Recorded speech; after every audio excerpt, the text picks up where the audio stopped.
বাঙালির ১২ মাসে ১৩ পার্বণ। সেই পার্বণের অন্যতম জামাই ষষ্ঠী বলা যেতেই পারে। প্রিয় জামাইদের জন্য বাঙালির হেসেলে চরম ব্যস্ততা। শাশুড়িরা ব্যস্ত জামাইদের রসনা তৃপ্ত করতে। কথায় বলে মাছে ভাতে বাঙালি। কেউ ব্যস্ত জামাইয়ের পছন্দের রেস্তোরাঁ স্টাইলের ডাব চিংড়ি, তো কেউ আবার ঘরোয়া পদ্ধতিতেই সুস্বাদু ইলিশ ভাপা বা ভেটকি পাতুরি। সঙ্গে মাটন তো মাস্ট। জামাইদের পাতে ইলিশের রকমারি পদ থাকবে না তা কি হয়? কিন্তু এবছরে জামাই ষষ্ঠীর আগেই বাজারে হতাশার ছবি। কারণ জামাই ষষ্ঠীর বাজারে অমিল পদ্মার রূপলি শস্য।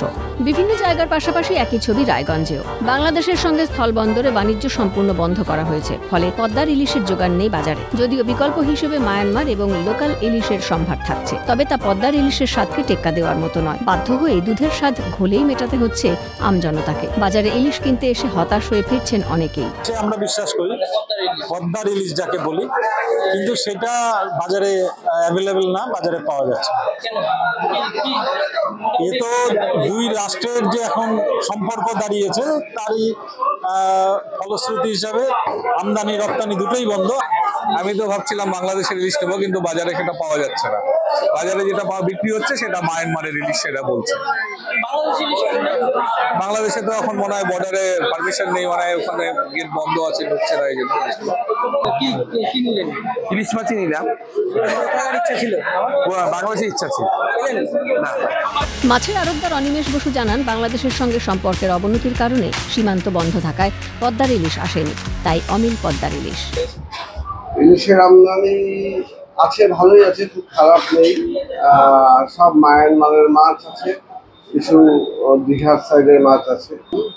বাংলাদেশে ইলিশ প্রতিবারই থাকে, কিন্তু এইবার যেহেতু বাংলাদেশের সাথে আমাদের দেশের যেহেতু একটা সম্পর্ক একটা খারাপ, সেই জন্য বর্ডার সিল থাকার জন্য এইবার বাংলাদেশের মাছ আমরা বেচতে পারছি না এবং কাউকে দিতেও পারছি। মাছের পাশাপাশি জামাই আদরে থাকে ফল, তবে ফলের দাম ঊর্ধ্বমুখী। নিয়ম রক্ষায় কম পরিমাণেই ফল কিনছেন ক্রেতারা, ফলে তেমন লক্ষ্মী লাভ হবে কি বিক্রেতাদের?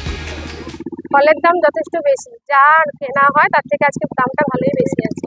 জিনিস কমই নেওয়া হচ্ছে, যে পরিমাণে লাগে হয়তো, এবারে শুধুমাত্র নিয়ম রক্ষা করার জন্য যেটুকু দরকার সেটুকু নিলে নিতে তো হবেই, পরিমাণটা একটু কম নিতে হবে আর কি।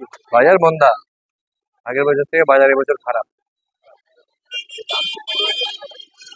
লিচুর দাম বাড়া, আমের দাম নর্মাল আছে, কিন্তু লিচুর দাম অনেক বাড়া। 300 টাকা 280 টাকা কিলো লিচু।